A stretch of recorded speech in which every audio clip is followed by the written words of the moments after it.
Sorry to disturb you. Payal Shankar గారు మనతో పాటు బీజేపీ డిప్యూటీ ఫ్లోర్ లీడర్ ప్రస్తుతం ఫోన్ లైన్ లో సిద్ధంగా ఉన్నారు. ఆయన మళ్ళీ సభలో పాల్గొనాలి, మన కోసం ప్రత్యేకంగా వచ్చారు.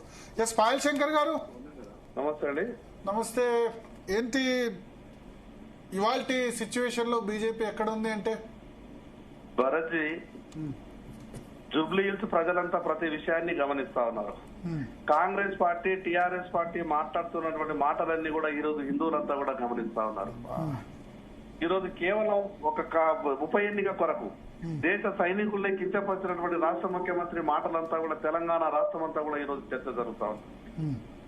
ఈ రకంగా ఒక ఓట్ల కొరకు వాళ్ళు దిగజారి మాట్లాడుతున్నటువంటి మాటలు చూస్తే ఖచ్చితంగా రేపు వచ్చేటటువంటి రిజల్ట్ భారతీయ జనతా పార్టీ వైపే రాబోతా ఉంది. ఎక్కడికి వెళ్ళినా కూడా ఈరోజు ప్రజలు చర్చిస్తా ఉన్నారు. ఏ సభలకు వెళ్ళినా కూడా ఇప్పుడే ఒక 15 నిమిషాల క్రితం జరిగినటువంటి ఒక సభలో బండి సంజయ్ గారు అక్కడ మాట్లాడుతున్నప్పుడు అక్కడ జనం నుంచి వచ్చినటువంటి స్పందన దానికి దర్శనం. ఆ స్పందన వస్తాయి కానీ ఓట్లు వస్తాయా? జనం చప్పట్లు బాగా కొట్టారు, బోరబండలో కొట్టారు, ఇక్కడ కొట్టారు. స్పీచ్ పోలరైజ్ చేసే స్పీచ్ బండి సంజయ్ నుంచి కనబడింది, అటు రేవంత్ రెడ్డి నుంచి కనబడింది, కానీ ఓట్లు వస్తాయా? తప్పకుండా తప్పకుండా తప్పకుండా. మీరు చూస్తున్నారు కదా, బండి సంజయ్ గారి సమావేశాలలో తరలి వస్తున్నటువంటి ఓటర్లు వాళ్ళు వాళ్ళ వాళ్ళ వాళ్ళ ఆభావాలు చూడండి. మీరు కూడా మీ టీవీలో కూడా లైవ్ వచ్చింది, మీరు రిజల్ట్స్ ఒక్కసారి మీరు చూడండి. ఈ రోజు మొత్తం హిందువులంతా కూడా రగిలిపోతా ఉన్నారు. ఏ రకంగా ఎందుకు మాట్లాడతారు? ఎన్నికలు తీరు జరగాల తప్పితే ఈ రోజు ఒక రాష్ట్ర ముఖ్యమంత్రి దిగజారి మాట్లాడినటువంటి మాటల్ని ప్రతి ఒక్కరు కూడా ఈ రోజు రేవంత్ రెడ్డి ముస్లిం ఓటు అంటారు, మీరేమో హిందూ ఓటు. ఇద్దరు ఇక మిగతా సెక్షన్ లో ఓట్లు అడుగుతలేరు, వాళ్ళు హిందూ ఓట్లు అడుగుతలేరు, మీరు జూబ్లీ హిల్స్ ప్రజలంతా ఏ ఇంటికి వెళ్ళినా మేము ఓటు అడగడానికి మేము ఇంటింటికి వెళ్ళినప్పుడు హిందువులు ఈ రోజు రగిలిపోతూ మాట్లాడుతూ ఉన్నారు. ఏమైంది, 1,00,000 ఓట్లు కొరకు ఈ రోజు 3 లక్షల హిందువులని అవమానపరిచే విధంగా మాట్లాడతారా? ఈ రోజు అసలు హిందువుల ఇళ్ల దగ్గరికి వెళ్ళడం అవసరం లేదని కాంగ్రెస్ పార్టీ మాట్లాడుతుంది, హిందువుల ఓట్లే అవసరం లేదని టీఆర్ఎస్ పార్టీ మాట్లాడుతుంది. అంటే కేవలం మైనార్టీ ఓట్ల మీద అట్లా హిందువుల ఓట్ల అవసరం లేదని ఎక్కడన్నా గల్లీలలో మాట్లాడు పెద్ద పెద్ద నాయకులు అయితే పోనీ, గల్లీలలో కాంగ్రెస్ టీఆర్ఎస్ పార్టీ నాయకులు మాట్లాడే స్థాయికి దిగజారింది. ఈ రోజు పెద్ద నాయకులు మాట్లాడుతున్నారు, గల్లీ నాయకులు మాట్లాడుతూ ఉన్నారు. అంటే ఈ జూబ్లీ హిల్స్ లో ఉన్నటువంటి 3 లక్షల మంది హిందూ ఓటర్లు ఆ రకంగా అవమానిస్తున్నటువంటి ప్రతి హిందూ ఈ రోజు గమనిస్తా ఉన్నాడు. Okay okay. సో సరే, ఇవన్నీ మరి ఓట్లో ఎంత మేరకు ట్రాన్స్ఫార్మ్ అవుతాయి? పూర్తిగా డిపాజిట్ రాదని కేటీఆర్ అంటున్నాడు, డిపాజిట్ రాదని రేవంత్ రెడ్డి అంటున్నారు. ఖచ్చితంగా రాదు. 100% హిందువులంతా జూబ్లీ హిల్స్ లో టీఆర్ఎస్ కాంగ్రెస్ పార్టీకి గట్టి గుణపాఠం చెప్పబోతా ఉన్నారు. ఓకే, కానీ మీరు గుణపాఠం కాదు, డిపాజిటే రాదంటున్నారు. చూస్తారు కదా, నిన్న లేక మొన్న జరిగినటువంటి ఎమ్మెల్సీ ఎన్నికలు కూడా అట్లే మాట్లాడినారు కదా టీఆర్ఎస్ కాంగ్రెస్ వాళ్ళు. ఏం జరిగింది? ఈ ఎన్నిక కూడా గదే జరగబోతా ఉన్నది. ఓకే, అంటే మీకు లేక మొన్న జరిగినటువంటి ఎమ్మెల్సీ ఎన్నికలు కూడా గట్లనే విర్రవీగింది. ఏం జరిగిందో పార్టీ మొత్తం ఒక్క తాటిలో లేదు. క్యాంపెయినింగ్ లో బండి సంజయ్ 6వ తేదీ వరకు లేరు చెప్తున్నాయి. మేము ఎంత బోకస్ సర్వే చేసినా కూడా ప్రజల్లో భారతీయ జనతా పార్టీ గురించే చర్చ జరుగుతున్నది. బండి సంజయ్ గారు ప్రచారం మొదలైన మొత్తం వాతావరణం మారిందని ఈరోజు ప్రజలు సర్వేలకు చెప్తా ఉన్నాయి. సర్వేలను మేనేజ్ చేసి సర్వేలకు డబ్బులు ఇచ్చి సోషల్ మీడియాలో బోకస్ సర్వేలు పెట్టే ప్రయత్నం చేసినా కూడా ఈ రోజు సర్వే ఏజెన్సీలు వాళ్ళకి చెప్తున్నాయి కాంగ్రెస్ టీఆర్ఎస్ పార్టీకు. మేము ఎంత బోకస్ చెప్పే ప్రయత్నం చేసినా కూడా ఓటరు ఓపెన్ గా మాట్లాడుతా ఉన్నారు.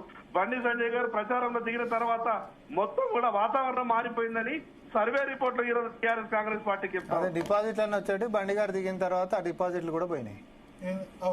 వాళ్ళ వాతావరణం ఎంత మారిందంటే రామ్మోహన్ రెడ్డి గారు అంటారు రాకముందు డిపాజిట్ వచ్చేది, ఇప్పుడు వచ్చిన తర్వాత వచ్చే డిపాజిట్ కూడా పోయింది. కనీసం ఆ సర్వే వాళ్ళకి పైసలు ఇస్తే మాది వస్తుందని చెప్పినారంటే క్రెడిబిలిటీ పోతుంది సార్, మేము చెప్పలేమని. 3 లక్షల హిందువుల ఓటర్లని అవమానపరిచే విధంగా మాట్లాడినటువంటి కాంగ్రెస్ టీఆర్ఎస్ పార్టీకి డిపాజిట్ రాకుండా చేయాలని ఆలోచిస్తా ఉన్నారు. పాయల్ శంకర్ గారు, ఇప్పుడు గత ఎన్నికల్లో జూబ్లీహిల్స్ లో బీజేపీకి వచ్చిన ఓట్ల శాతం ఈసారి ఎంత పెరుగుతుంది అనుకుంటున్నారు? ఓట్ల శాతం పెరగడం కాదు, జూబ్లీ హిల్స్ లో భారతీయ జనతా పార్టీ గెలవబోతున్నది. జూబ్లీ హిల్స్ లో భారతీయ జనతా పార్టీ గెలవబోతున్నది. Okay okay okay okay. కానీ నాయకత్వం అంతా ఒక్కతాటి మీద ఉందా? పూర్తి ఒక్కతాటిగా ఉంది. భారతీయ జనతా పార్టీ నాయకత్వం అంతా ఒకతాటి మీదే ఉన్నది. కిషన్ రెడ్డి గారు కిషన్ రెడ్డి మీద మిగతా వాళ్ళందరూ సాయ నిరాకరణ చేస్తున్నారంటారు. ఆయన ఎవరి మీద constituency- ఎవరు సాయ నిరాకరణ ఉండదు. భారతీయ జనతా పార్టీ క్రమశిక్షణ పార్టీ, క్రమశిక్షణ మన కార్యకర్తలు ఉంటారు, నాయకులు కార్యకర్తలంతా కూడా ఒకే లైన్ మీద ఉంటారు. ఎక్కడా కూడా మిగతా రాజకీయ పార్టీల పరిస్థితి ఉండదు. ఓకే ఓకే ఓకే అంటే యా, రామ్మోహన్ రెడ్డి గారు వాళ్ళ అంతర్గత కళాలతోటి బండి సంజయ్ గారు ఎట్టి పరిస్థితుల్లో కిషన్ రెడ్డి గారికి కనీసం చెప్పుకోదగ్గటువంటి ఓట్లు వచ్చినా కూడా ఆయన పేరు ఉంటదేమో అనుకుని అది కూడా రానియకుండా ఎంత చేయాలో అంత చేస్తారు. అది వారి యొక్క అంతర్గత కళాలు ఉండొచ్చు.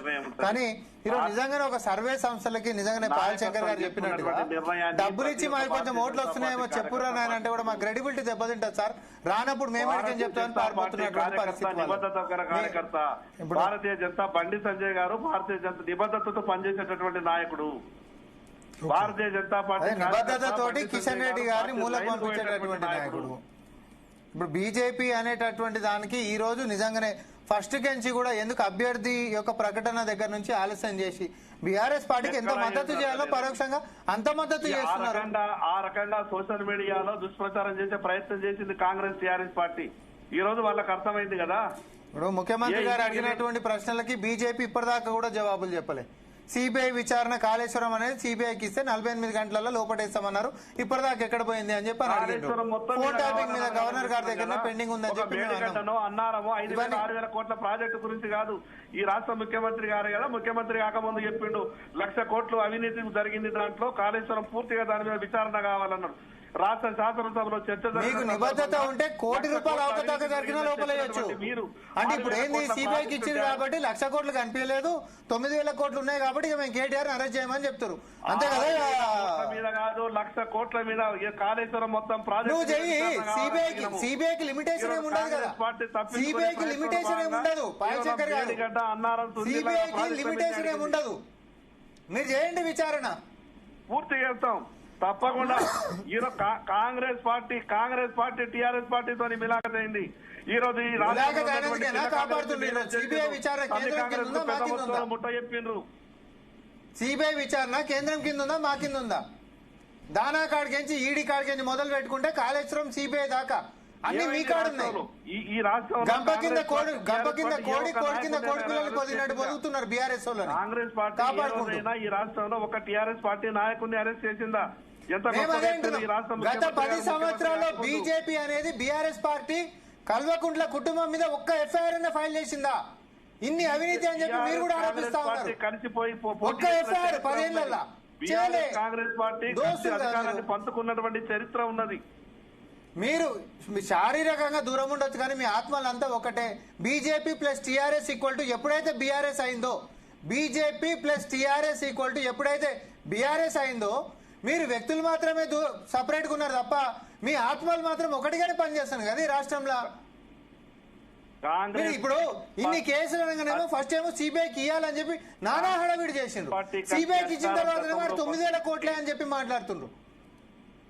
ఇప్పుడు ఎందుకు double standards? Congress party TRS పార్టీని కాపాడుతా ఉన్నది.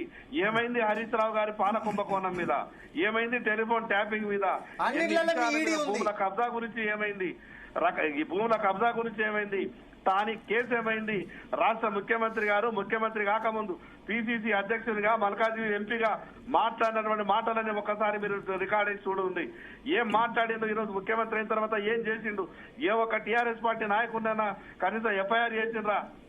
ఆ రకంగా సహకరిస్తున్నది కాంగ్రెస్ పార్టీ. విచారణ చేయండి, అధికారులు జైల్లో ఉన్నారు, బెయిల్ మీద బయటకు వచ్చిండ్రా? ఎట్లా పాయల్ శంకర్ అన్న మీరు కూడా ఇట్లా మాట్లాడితే, లైవ్ లో ఉండి ఇట్లా అబద్ధాలు మాట్లాడితే ఎట్లా? ఇప్పుడు హెచ్ఎండిఏ కుంభకోణం దగ్గర నుంచి మొదలు పెట్టుకుంటే ఫోన్ ట్యాపింగ్ వ్యవహారమైన, కాళేశ్వరం వ్యవహారమైన, ఇప్పుడు అధికారుల మీద చర్యలు తీసుకున్నారు మేము కదా. జైల్లోకి పోలేదు అధికారులు. తర్వాతనే కదా నత్తనడకన సాగుతుంది, మాకు ఇస్తే వేగవంతం చేస్తాం, రాకెట్ స్పీడ్ తోటి కల్వకుంట్ల కుటుంబాన్ని లోపలేస్తాం అని బీజేపీ అన్నది. కాబట్టి సిబిఐకి మేము కాళేశ్వరం ఇచ్చినాం, కానీ మీరు 48 గంటల లోపేటేస్తాం అన్నారు. ఈ రోజు ప్లేట్ ఫీర్ ఏం చేసేసి మాట్లాడితే అవినీతి జరిగిందని కేవలం ఒక మేడిగడ్డ బ్యారేజ్ మీద ఎంక్వైరీ కడుగుతారా? పోనీ దాని మీద తర్వాత మాట్లాడదాం. సిబిఐకి ఏమైనా హద్దులు ఉన్నాయా? 6,000 కోట్ల రూపాయల ప్రాజెక్టు మీద ఎంక్వైరీ అడిగి 1,00,000 కోట్ల అవినీతిని బయటకు దిగమని చెప్తారా? అవునన్నా, సిబిఐకి హద్దులు ఉన్నాయేమన్నా? విచారణ ఎంత లోపలికైనా పోవచ్చు. జరిగిందని చెప్పిండ్రు. మీరు సిబిఐ విచారణతో లోపడండి, ఫస్ట్ లోతుగా విచారణ చేయండి. 6,000 కోట్ల ప్రాజెక్టు మీద 6,000 కోట్ల బ్యారేజ్ మీద ఈరోజు ఎంక్వైరీ అరే అడిగి ఇది 6,000 కాదు, 1,00,000 కోట్ల కుంభకోణం ఉందని సిబిఐ దర్యాప్తు చేయండి.